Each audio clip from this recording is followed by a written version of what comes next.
Damas y caballeros, Delia Muñoz. Delia, ¿qué tal? Muy buenos días. Buenos días, Gracias José por María. venir al programa. ¿Eres magíster? Sí, señor, soy magíster, O sea, con mi título registrado ante SUNEDU.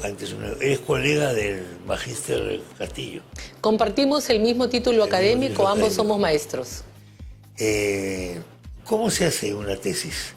Es un proceso largo y es un proceso bastante difícil porque como uno va a acceder a un grado académico mucho más elevado, uno tiene que hacer o una investigación teórica, que es la tesis, en el cual tú realizas un aporte único a la academia.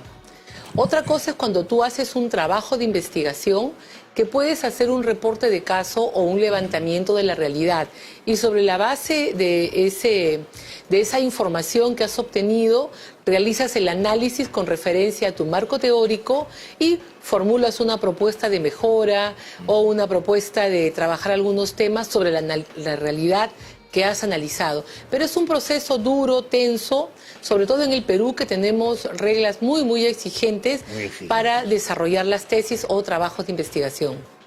En teoría, para hacer el famoso marco teórico, que es el más pirateado, parece en el caso de esta, vamos a llamarle tesis a esta cosa. ¿Qué cosas hay que hacer? ¿Cuánto demora? ¿Qué hay que leer? Etcétera. Mira, cuando tú comienzas a investigar sobre un tema determinado, tú en primer lugar tienes que conocer todo lo que existe. Por ejemplo, si hablamos de sistema educativo, tengo que saber qué cosa es el sistema educativo peruano, cuál es el modelo que tiene, si voy a analizar una región, qué tipo de modelo están aplicando allí, qué tipo de educación.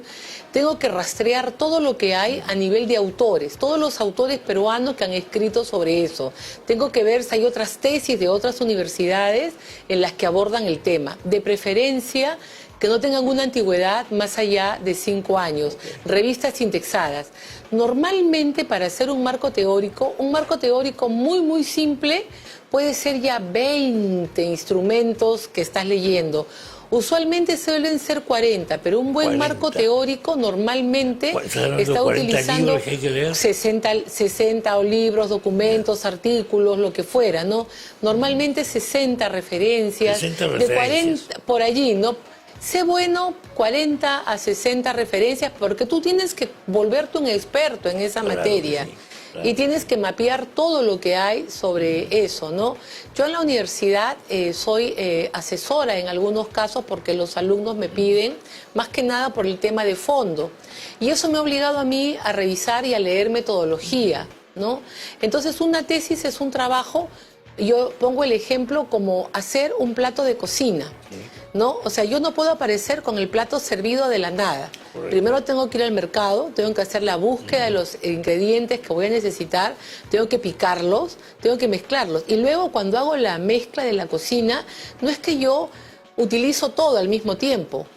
Hay una cosa que va primero, un ingrediente, los sazonadores van primero, las verduras van al último. Es igualito una tesis. Tú primero vas al mercado, compras, seleccionas, depuras y luego escoges con qué te quedas. Y en el proceso del desarrollo de la misma tienes una coherencia entre lo que planteas como tu pregunta de investigación, el marco teórico, que es la fuente que te va a servir de referencia para tu análisis, la realidad que vas a analizar y recién allí tú comienzas a analizar realidad con el marco teórico. Si has hecho encuestas o has hecho formularios o has hecho entrevistas, tú sacas tus preguntas, tus entrevistas y las vas contrastando. Para hacer una entrevista o una encuesta, usualmente el aspirante puede consultar con un experto para que le asesore qué tipo de muestra va a llevar a cabo, qué tipo de entrevista, porque todo tiene que estar vinculado a tu pregunta que guía tu investigación. De acuerdo. Esa pregunta puede ser tu hipótesis de trabajo inicial que tú vas a confirmar o de repente no la vas a confirmar. Así es, porque Eso tú... tienes que explicarlo. Así es. Yo tienes voy que a decir, decirlo. por ejemplo, cuál es el impacto del programa de José María Salcedo en el año 2021. Correcto. Esa es mi pregunta. ¿Cuál es el impacto que Claro tiene que el sí. programa? ¿No? Claro. Entonces yo voy a decir, ¿qué cosa voy a investigar? ¿Todo el Perú? No, es muy difícil. Todo Lima tiene 10 millones. No, hagamos ¿cuál es el impacto de José María Salcedo en Miraflores? ¿Dónde está? Muy bien. Entonces ahí definimos cuántos habitantes tiene Miraflores, a cuántos voy a ver. No, es mucho.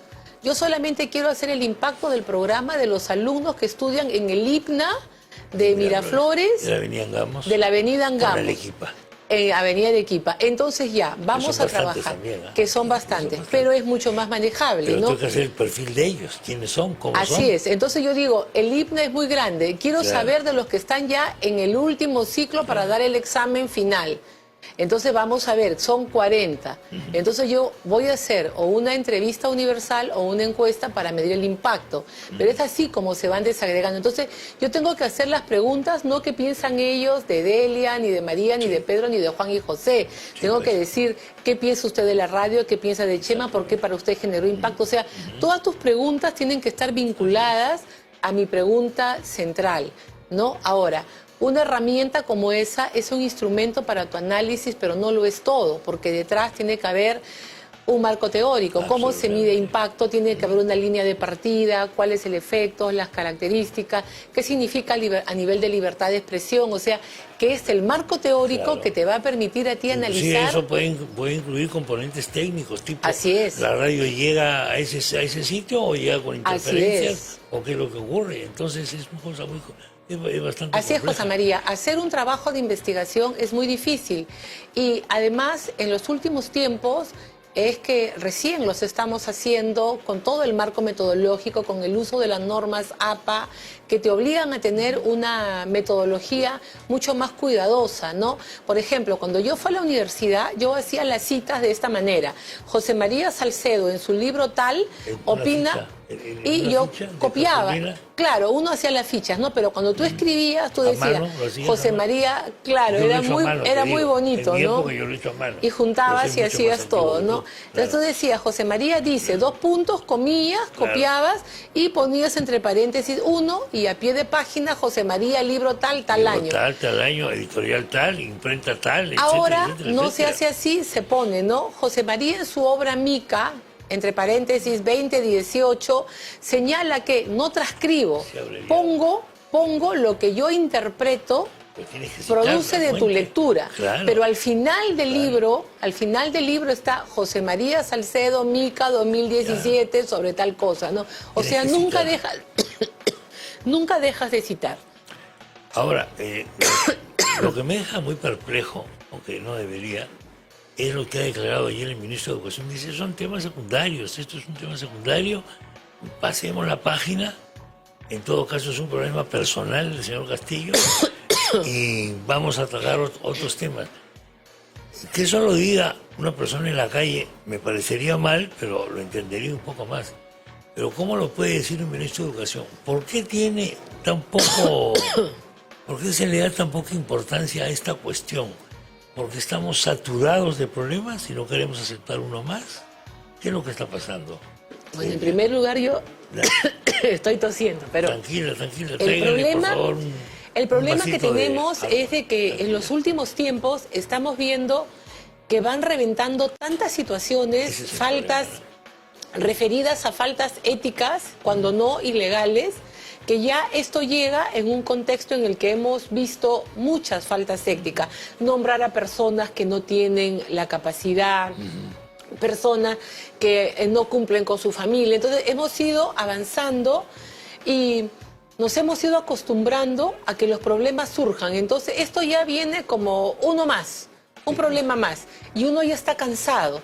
Y además, José María, la población está agobiada por el empleo, porque las cosas suben, entonces, y sobre eso viene la historia de una persona y varios funcionarios públicos que se demuestra que por lo menos han sido poco éticos en sus investigaciones, ¿no?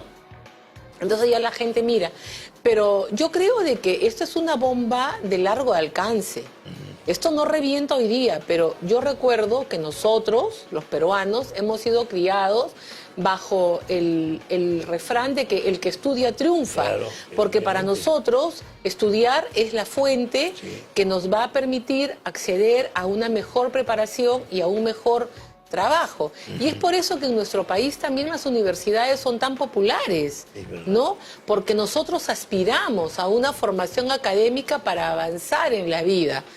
Entonces, esto va a generar mucho disgusto a nivel de la población, porque ahora cada vez más los trabajos, las actividades, te exigen que tú tengas un nivel académico. Y todos ven en su casa cómo es el esfuerzo que desarrolla el hijo, la pareja, el primo, para hacer una investigación, para hacer una tesis, ¿no? Entonces, esto sí yo creo que va a cobrar una factura de carácter político a mediano plazo, ¿no? Coincido contigo en lo que señala de que el Perú es uno de los países más estudiosos, o sea, todo el mundo quiere estudiar algo. Así es. De cualquier categoría, no solamente universitaria, por ejemplo, secretariado, cualquier cosa que te mejore un poco la situación. Y tenemos muy incorporada esta especie de creencia de que la educación nos va a favorecer. Ahora, pero es cierto, ¿no es? Claro, eso es cierto, José María, o sea, con estas cosas, ¿no? claro, Sí, por ejemplo, yo ¿no? soy una persona que comencé como todo el mundo con una mano delante y otra mano detrás, y gracias a la educación he podido ir mejorando laboralmente y mejorando en la vida, ¿no? Si no tuviera educación, no sería lo que soy hoy.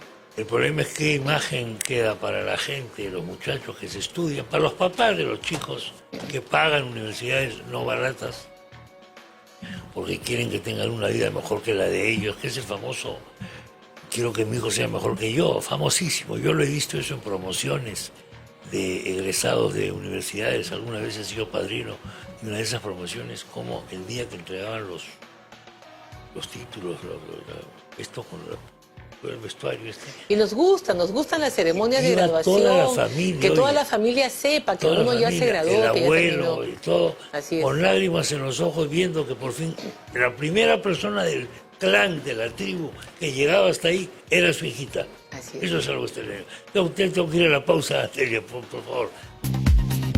Bueno, pues continuamos con la doctora Delia Muñoz. Ella es una persona académica, ella ha hecho tesis de magíster, ella es magíster y nos ha explicado qué significa hacer una tesis de magíster. De verdad, ¿no? De verdad. Y qué significa la exigencia académica que una universidad y que un profesor tiene que tener con los alumnos para no comulgar con ruedas de molino. Ese es uno de los temas.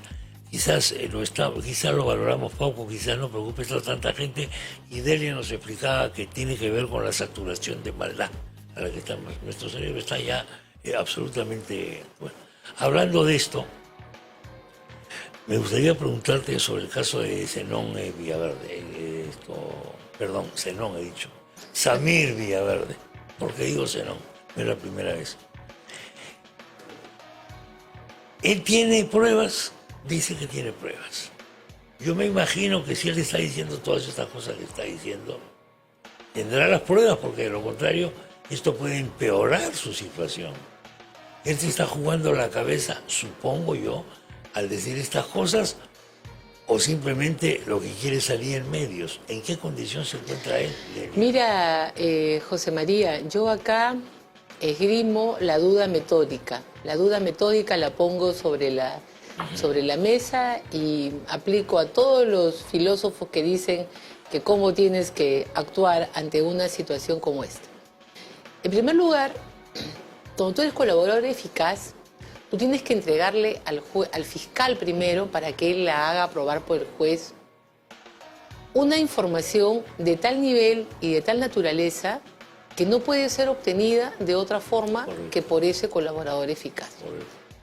Yo de lo que voy viendo, de lo que sigo en medios, las cosas que está hablando eran temas que se comentaban, que finalmente la Fiscalía podría haber investigado sin él, ¿no? Entonces, hay allí un tema de cuál es el valor de lo que él está aportando. Dos, usualmente cuando hay un proceso de colaboración eficaz, como esto trae cola porque va a involucrar a personas que integran una organización, normalmente la colaboración es reservada, es silente, es callada en una negociación directa con el fiscal. ¿Por qué? Porque el fiscal no quiere la información para que tú te hagas famoso. El fiscal quiere la información para establecer su línea de investigación y poder capturar a los compinches. Pero si la persona sale hablando por calles y plazas, está advirtiendo eventualmente a todos aquellos que delinquieron con él, ¿no? Porque el colaborador es un delincuente. Sí, claro. Entonces yo allí, uno, sobre la calidad de la información, el tema del proceso, tengo todas mis dudas abiertas y la respuesta no es muy positiva, que digamos. En segundo lugar, estamos ante una persona que tiene antecedentes penales. Y cuando uno conversa con los magistrados penalistas, sean jueces o fiscales, ellos te hablan siempre de que hay una tipología, ¿no? Entonces, esta persona ya sabe cómo manejarse en el proceso, ya sabe cómo enredarlo, ya conoce cómo manejar algunas piezas para que el proceso no llegue a buen puerto, ¿no? Entonces van a hablar, van a dañar, van a actuar procesalmente, no necesariamente de buena fe. De acuerdo. ¿Ya? De acuerdo. Bueno, él evidentemente buena fe no va a tener porque conocemos todos sus antecedentes, etcétera. A mí me suena más como que a chantaje a personas que están en su alrededor. ¿Qué podrían esas personas? Yo sí, coincido bastante, porque lo que está diciendo es, miren lo que tengo, cuídate, mira. Así es. ¿Y qué espero que hagas por mí? Y están hablando en todo rato de manejo de dinero producto de corrupción, sí, claro, ¿no? Entonces, y está hablando de grandes montos. Así es. Entonces, 20.000, y esa es una 2 millones. constante en cada una de las situaciones. Y no, eso no es fantasía, ¿no? Hemos visto de que al secretario de Palacio se le encontró 20.000 en su lugar de trabajo, ¿no? Entonces, yo no ando, creo que ni con 1.000 ni con 2.000 soles, creo que a lo mucho no llega 20 soles. El día que me siento millonaria tengo 200 en la billetera, ¿no? Entonces, y estamos siempre hablando de conductas irregulares, siempre estamos hablando de presunción de corrupción, y este señor habla de cantidades muy grandes y de personas. Es como que estuviera dando aviso de que, miren, por si acaso, o sea, como para que el grupo no se rompa, yo estoy preso, pero ustedes también podrían estarlo, y de mí depende que ustedes lo estén o no. El problema es que podrían hacer esos en favor de él, porque él está preso. O sea, él no es un prófugo. Él No es un una persona prófugo. que está en la clandestinidad, que va a negociar ponerse a derecho, digamos. Negocio ponerme a derecho. No, Pero negocio ponerme a derecho es otra cosa, ¿no? Claro. Es la confesión sincera, La el negocio de etcétera. ponerme a derecho Claro. suele ser la confesión sincera, donde yo voy, no estoy investigada, Claro. y digo, mira, esto ha sido así, y yo declaro, y también allí me puedo convertir en un colaborador eficaz, indico, ¿no? Después de esa confesión. Después de esa confesión. Pero esa acá confesión. es una persona que va a los medios, que va al Congreso, que dice todo, que habla todo. Entonces ya cuando vuelve el fiscal o el juez, ¿qué novedad va a encontrar? Ya no va a encontrar nada. Sí. Salvo que se presente con, como digo ahora, las pruebas, entre comillas, que impactan en la opinión pública son las pruebas electrónicas. Entonces, si no es un video, no creemos. Si no es un audio, tampoco lo creemos mucho. Pero por lo menos sabemos que... Y eso tendría él que presentarlo, porque de lo contrario... Esto va a ser un Pero boomerang tiene que contra él. presentarlo no a la opinión pública, no al Congreso, Al no a fiscal, nada. que lo Tiene está que entregárselo al interrogando. fiscal. Claro. El fiscal, fíjate, además sí. para que una prueba valga, José María, no es, haz de cuenta de que este celular es la prueba de todo, ¿no? Y entonces este celular, una vez de que se convierte en prueba, una vez de que yo digo, aquí está lo que yo grabé, las fotos que tomé, todo, las llamadas, este celular se somete a una protección, lo encapsulan, lo ponen, y de ahí en adelante tú tienes que mantener la cadena de seguridad de la prueba. Tú tienes que demostrar de que este celular nunca fue tocado, nunca fue alterado. ¿Por qué? Porque no basta con que entregues la prueba, sino que tienes que cautelarla y tienes que preservar la integridad de la misma. Entonces, si la prueba está en todas partes, en todo sitio, no es una prueba que necesariamente va a ser una que tenga la condición de válida Valor. para un fiscal o para un Vas a juez. invalidar, de repente lo que está haciendo es Yo siento mucho eso, José María, que se está buscando invalidar el proceso. Da esa impresión este caballero, porque Además va dando todo con cuentagotas, es una secuencia dramática. El único tema delicado, el único tema de fondo que voy escuchando, para mí es como un reality show, ¿no? Que sale uno, porque hay un señor que está prófugo, sí, pero aparece vía Zoom en la audiencia, sí, claro, ¿no? Entonces, ni en las series que veo en fin de semana. Luego tienes a otra señora que también sale y ahora a este otro señor. Y todos tienen un tema común: si mi vida corre peligro. Ese es el único tema que a mí me llama poderosamente la atención y que me dice ante qué tipo de personas estamos que han llegado al poder. ¿Quiénes son sus amigos? Porque estos son personas cercanas a la fuente más importante del poder, ¿no? Bueno, Entonces, Pacheco, ni hablar. Ese tipo de afirmaciones de que mi vida corre en peligro, de que me están buscando, de que me quieren ver, el portero del lugar en el que vivían los otros prófugos ya se fue porque teme su vida. Entonces, eso sí, a mí como que me levanta la suspicacia y digo, acá podemos estar ante una organización criminal porque el tipo de lenguaje que tú escuchas de las ocurrencias está refiriendo a conductas y situaciones propias de una entidad que se dedica a delinquir, ¿no? Por ejemplo, Samir fue muy dramático cuando hizo que la Comisión del Congreso vaya al penal diciendo mi vida corre peligro. Estaba preso y además dijo que lo estaban yendo a amenazar, etc. ¿El Estado peruano tiene capacidad para proteger a los testigos, a las personas que tienen información? El sistema de colaboración eficaz en el Perú se usa desde las lejanas épocas de la lucha contra el terrorismo, ¿no? Hay personas que han sido colaboradores eficaces y que han accedido al cambio de nombre, a ir a otro país. Hay mecanismos de protección, o sea, este mecanismo de la colaboración eficaz es muy serio, es muy bueno, pero yo siento que en la actualidad como que lo están manipulando y lo están utilizando como muchas otras figuras, ¿no? Pero sí, hay todo. ¿Por qué? Porque el colaborador eficaz suele ser un protagonista tan importante que lo tienes que cautelar, ¿no? Que por eso es de que el colaborador eficaz no se llama Pedro, María, Juan y José, tiene un código. Un código, claro. Tiene un código, ¿no? Y se mantiene en absoluta reserva todo lo que haga el colaborador. Ahora tenemos unos colaboradores eficaces que más parecen starlets, ¿no? Bueno, sí, salen en los medios, Bueno, es que todo está mediatizado, pues. Es que acá el Poder Judicial lo hemos trasladado a los medios, aparte. Tenemos una justicia mediática y hemos mediatizado la justicia, ¿no?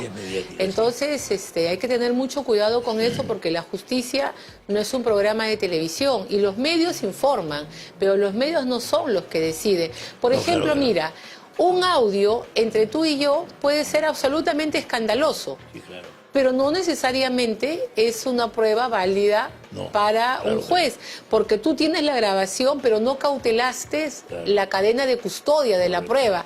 Hiciste una copia, la pusiste en USB, la que tienes es otro. Entonces, ese audio puede ser absolutamente escandaloso, pero jurídicamente hablando no tiene validez. No surte efecto alguno, ¿no? Y yo puedo intentar con la publicidad anularlo. A nivel de medios podemos armar un gran escándalo, podemos hacer un ajusticiamiento, nos pueden condenar a nosotros mediáticamente, pero jurídicamente no pasa nada. De todas maneras, porque los criterios son distintos, los roles son diferentes, ¿no? Claro, algunas investigaciones fiscales se han basado en informes periodísticos. Eso hay que decirlo también. Puede comenzar con el informe periodístico. Comienzo. Como la pregunta de la investigación, ¿no? Acá hay algo raro, sí, entonces es una hipótesis inicial de trabajo, ¿no? Armas tu esquema de investigación, tu esquema de caso y vas como fiscal a analizar las cosas que te están pasando, las pruebas que te están entregando, ¿no? Bueno, vamos a ver si este caballero tiene efectivamente las pruebas que señala o no. Porque a la tercera vez que diga algo ya va a salir en la página 27. Ya mira, no se le va a dar pelota. El caballero, la señora, el caballero y la señora tienen que entregarle las pruebas a quien corresponde, al fiscal. Y tienen que cautelar lo que digan, porque yo no sé, ¿no? O sea, si yo estoy haciendo pública la información que debería ser útil para el Ministerio Público, entonces ya él mismo se está autoinvalidando, ¿no? Sí, eso es un poco lo de... Bueno, Samir, como tú sabes muy bien, tiene pues antecedentes penales muy claros, ¿no? Antes de este gobierno, etc. O sea que también ahí hay que ir con pinzas, porque no solamente es lo que dice, sino quién lo dice. ¿Cuán importante es el quién lo dice? Es muy importante porque legal. cuando uno va a hacer una declaración para un testigo, para un perito o para un investigado, la primera cuestión que te preguntan, aparte de tu nombre y apellido, es ¿usted tiene antecedentes penales? Claro. ¿Cuándo y por qué? Porque eso genera una valoración en torno a la conducta de la persona. En otras palabras, si yo tengo antecedentes penales, lo natural es que se dude 3 veces de mi versión.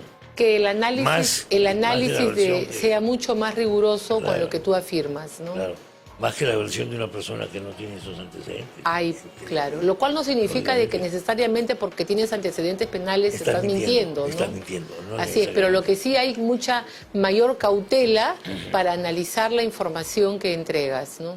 Episodios como el de Samir Villaverde, Karenín López, y antes, porque de alguna manera esto es una saga que comienza con la señora Matilde Pinche Pinche, con los videos, etcétera, etcétera.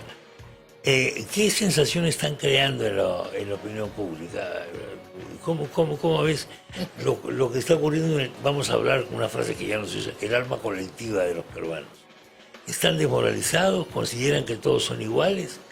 Mira, cuando la justicia no funciona, corroe la sociedad democrática. Porque cuando nosotros decidimos dejar de agarrarnos a palazos y a varazos fue porque le delegamos la misión de impartir justicia al Poder Judicial.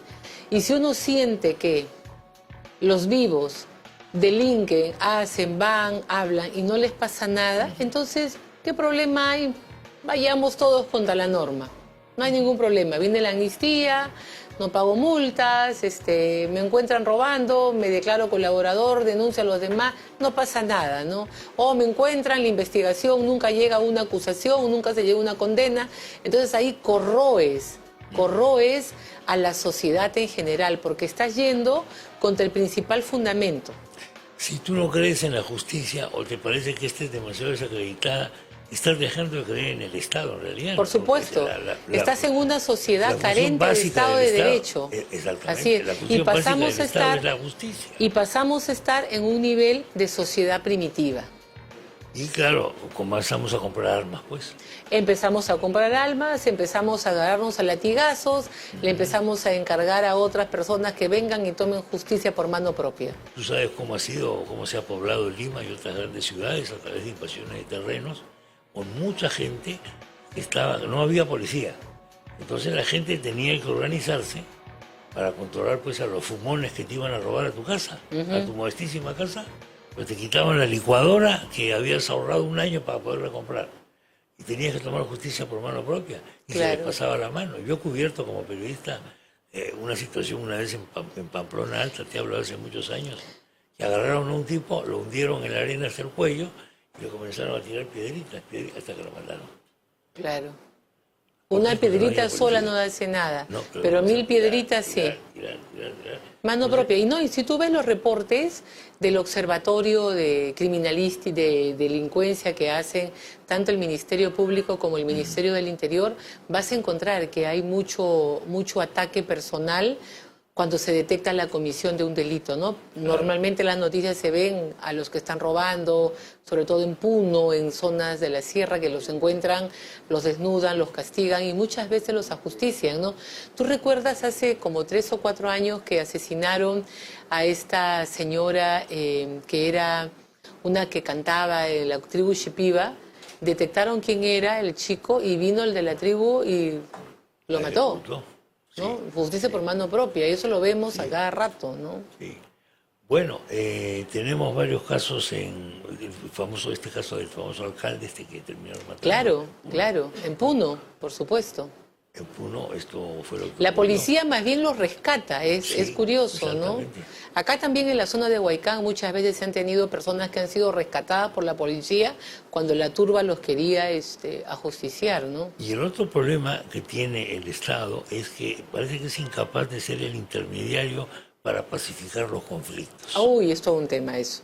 Entonces lo que está ocurriendo, por ejemplo, en Las Bambas, a mí realmente no debería asombrarme porque conozco varios casos, pero me asombra porque el Estado, a través de el presidente del Consejo de Ministros, ¿cómo se llamó? El primero que llegó a caballo, Bellido y compañía, pero no es capaz de articular una solución a un conflicto.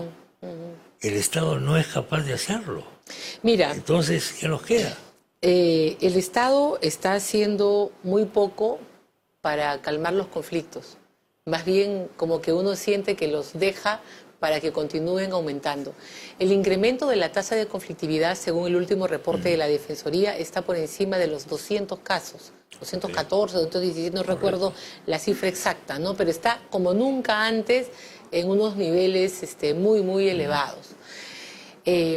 La PCM es quien tiene la rectoría en el manejo de la conflictividad, pero tenemos a un presidente del Consejo de Ministros que lo veo más viajando a convocar a cosas como la Asamblea Constituyente y andar dando discursos que trabajando, conduciendo lo que es la gobernabilidad. El presidente del Consejo de Ministros es el ministro, viene el viceministro de Gobernanza, de una secretaría, una oficina, y luego viene el área de conflictos, o sea, está acá en un cuarto nivel, ¿no?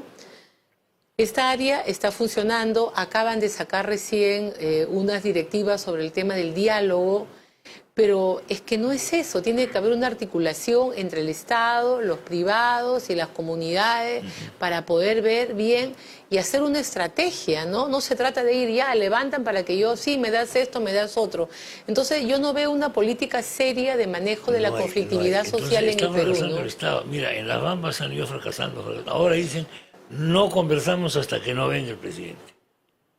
Es lo que acaban de decir algunas de las comunidades que han ocupado esos terrenos de Las Bambas. Entonces, al final, todo lo que es el aparato del Estado cae como un castillo en aire. Está colapsando. Todo está colapsando. Como esas fichas de dominó que se van cayendo así, caen toditos. En secuencia caen. En secuencia. Y entonces nos vamos al Supremo, al Inca, al Dios, al no sé qué, en la persona del presidente. Entonces, el otro día estaba conversando acá, yo creo que era Domingo García Belaúnde, le dije, esto es un Estado fallido. Y me dijo, no emplea la palabra fallido, me dijo, emplea la palabra degradado. No sé.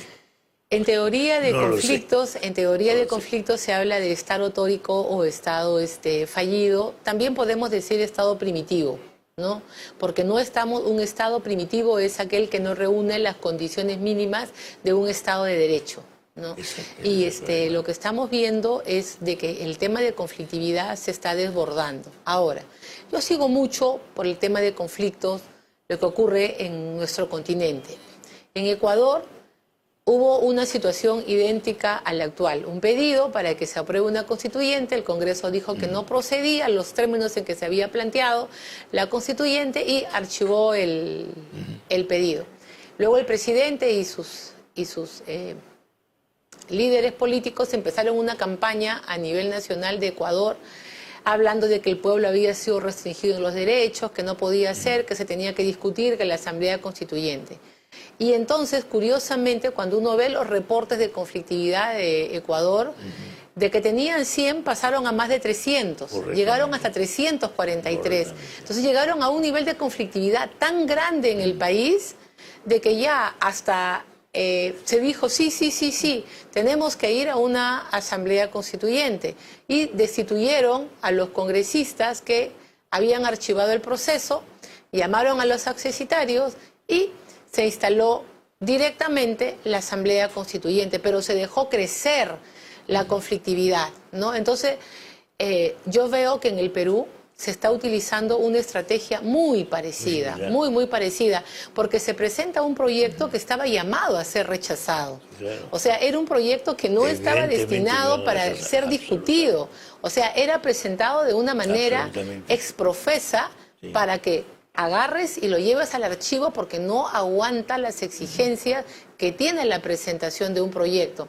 Entonces, para mí ese proyecto ha sido el pretexto político que se necesitaba para continuar en una época preelectoral hablando de una idea, de una esperanza de cambio, de una visión que me permita mejorar, porque todos estamos muy golpeados por el post-pandemia, ¿no? Absolutamente. Entonces tú me vienes a Esta darle es una esperanza, consecuencia de la pandemia entonces también. se está utilizando todo esto políticamente, se deja que los conflictos crezcan, ¿por qué?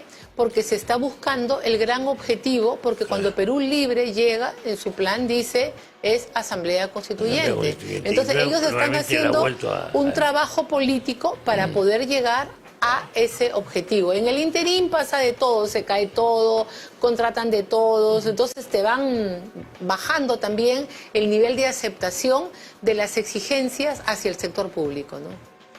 ¿La oposición o las oposiciones son conscientes de esto? ¿O están pensando en cómo terminar su mes? Yo no siento que haya una Seguro. oposición. Hay algunos líderes aislados por allí que de rato en rato hacen un frente, articulan una posición. Yo no veo una oposición. Tú y yo vivimos la época de los años 90, cuando cae el gobierno del señor Fujimori. Claro, el año Y allí vimos de que sí había una oposición. El Frenatraca, el APRE, el PPC, Acción Popular y todos los partidos que estaban vigentes en esa época se juntaron. Sí.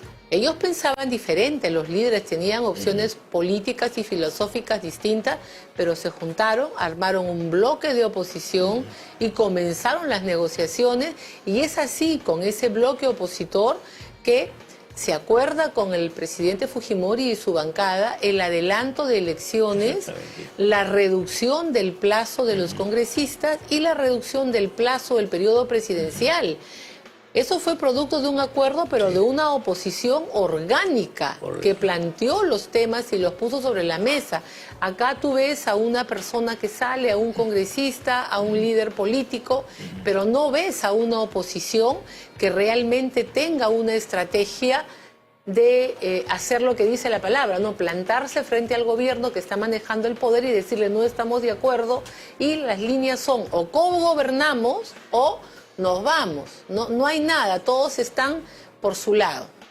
Sí, eso es lo que se está viendo, ¿no? Y se acerca, pues, como tú acabas de señalar también, el plazo electoral. Ahorita entramos en campaña electoral Así es. y ahí sálvese quien pueda. Ya no hay plataformas únicas. Y cuando vamos a una campaña electoral, porque tú eres un hombre de medio, tú eres un hombre que hace análisis político, en una campaña electoral uno lo que vende es esperanza, uno lo que vende es ilusión, y siempre ilusión de cambio. Sí, Entonces tú, acá tu ilusión de cambio es, vamos a un modelo nuevo, hay que refundar el país, Sí. hay que sacar la Asamblea Constituyente. Entonces yo que estoy tan golpeado, tan afectado, veo que no funciona, una señora que sale, que habla, otro señor que habla, que ve, que no tiene, que no paga la multa. Sí. Entonces yo digo, estoy de acuerdo con esto.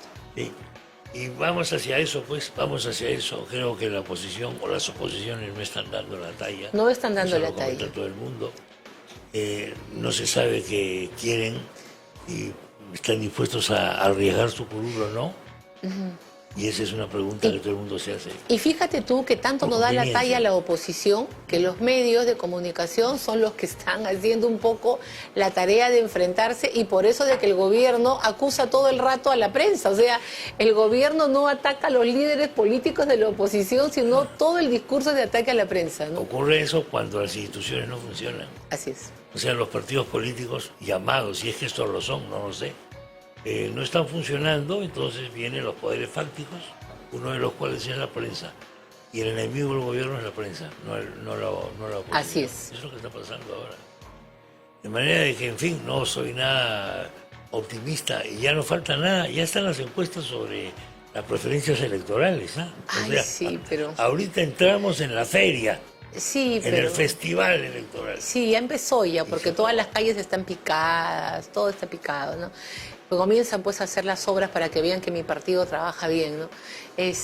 Sí, hay que ver, hay que pensar muy bien por quién vamos a votar en estas elecciones regionales y O no municipales. No, tenemos que votar. Para ti eso es obligatorio votar. Para mí es Para mí imperativo ya no. volar. No, Que me puedo yo evadir, pienso que me para puedo todos... evadir cobardemente diciendo que soy mayor No, de 70. no, si no votas no tienes derecho a criticar para mí. Bueno, de repente como periodista te puedo eximir para que tengas ejercicio de, No hay que votar, libertad de sí, pensamiento. de acuerdo, Pero hay que yo pienso votar, que sí. como ciudadano tu obligación es votar, y si no lo haces no tienes derecho a andar criticar. criticando, porque si te has puesto de costado, entonces ya como se dice, no te quejes. Es lo que nos ha pasado, siempre nos quejamos. En todo, ¿no? Es la hora de tomar acción en todo desde tu punto. ¿Por qué no sabemos asumir responsabilidad? Pensamos que solo tenemos derechos. Y las nuevas generaciones más. El Estado tiene que hacerles todo. Así es. El Estado tiene que hacerles todo. Hemos entrado en una infantilización. Y no asumimos responsabilidad. No. ¿Esto es un problema educativo? Es un problema de tipo? idiosincrasia, es un problema cultural muy fuerte. Y es un problema que está vinculado a que nosotros no hemos desarrollado, como otras culturas, el respeto al Estado de Derecho. Nosotros ponderamos al vivo, al que gana, incluso en la política, ¿no? Mira, el outsider. Llega a la política y siempre están buscando el outsider. No respetan a la mujer, al hombre que está 20 años en el partido. No. No tenemos Estado... Que tiene no formación tenemos, intelectual, una ideología intelectual, así etcétera. es. No tenemos lo que se dice el rule of law, que es lo que los pueblos anglosajones y que son los que van a respetar la norma, tienen en toda su actividad cotidiana. Nosotros no. Nosotros más bien nos alegramos de que seas Pepe el Vivo. Sí, entonces esas son cosas de idiosincrasia, ¿no? ¿Cuántos en su impectore, como decían antes los cardenales, están felices con que el presidente plagie la tesis porque les da luz verde para hacer lo propio? Me imagino que habrán bastantes, Varios, porque ¿no? lo que se ha destapado con esto es de que existiría, ¿no?, un mercado de que hace pues estos trabajos de investigación para que tú de una manera fácil accedas a un título, a un grado académico, ¿no? Recién entiendo, cuando pasas tú por determinadas zonas de Lima... ¿Has visto los avisos? Asesoría en tesis. Tesis, yo dije, es fotocopia. O sea, traigo mi tesis para que la fotocopie. ¿Tú pensabas que era la antigua? Claro, no era fotocopia. No, eso era en nuestras épocas, cuando uno buscaba a alguien que te transcriba la tesis. Yo soy de la época que te obligaban a hacer fichas a mano en cartulina. En tu tarjeta, claro. Que tenían un huequito para el palito ese de los casilleros de las fichas. Y eso era una cosa súper estricta. Sí, claro.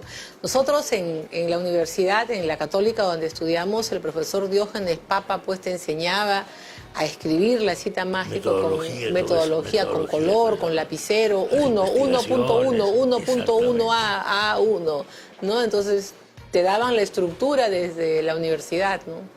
Lo que pasa es que hoy día, como existe la facilidad de la ciencia de Internet, es un problema... Pero es facilidad para que accedas, ¿eh? es facilidad para que accedas a la información, no para que actúes ilegalmente apropiándote del trabajo de otra persona. Y acuérdate que el trabajo creativo, el trabajo intelectual es uno de los trabajos más importantes, porque es por donde se avanza, ¿no? La diferencia es el que hace la innovación, La exactamente, ¿no? innovación es el desarrollo. Y el desarrollo requiere seguridad jurídica para que mis ideas no sean robadas. Porque en la medida en que mi idea puede ser robada, en el mercado se devalúa completamente. De manera que yo no puedo ir a un banco mañana diciendo, señores, tengo este invento. Claro. Este y no invento puedes ir, y no puedes hablar también como padre de que hay que respetar la propiedad intelectual si tú a tu hijo lo llevas a uno de estos mercados y le compras los juegos Bamba. Y te crees recontra mosca porque has comprado por 5 soles, por 10 soles, algo que vale 100, ¿no? Entonces desde allí comienza. Por eso digo que es un tema de idiosincrasia y es un tema de respeto a la norma. Bueno, Delia, te agradezco mucho la visita. A ti, José María. Lindo conversar contigo. Muy amable, señoras y señores. Delia Muñoz. Atención a lo siguiente. Hoy en Biografías